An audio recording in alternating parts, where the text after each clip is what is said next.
你千万别跑，跑就死定了。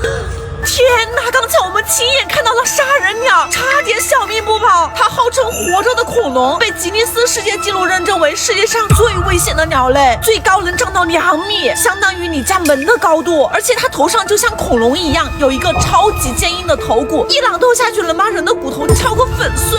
而且这个头骨还有扩音器的作用，能帮它发出恐怖的类似恐龙的叫声。最要命的是它粗壮有力的2只爪子，锋利有劲，就连肛门就可以轻松踢穿，发起攻击时会跳起来像一个无影脚飞踹，人类挨它一脚非死即伤，有人就直接被它开膛破肚过。如果你不幸被杀人鸟袭击，不要跑，因为它的奔跑速度跟马路上的汽车差不多，闪电侠都跑不过它。你应该把手里的零食果子丢给它，然后快速爬到树上，因为它不会飞也不会爬树，而且没什么耐心，等不了多久就会自己走开了。那么你知道为什么鸽子被称为会飞的老鼠吗？点好关注，到这里搜索一下。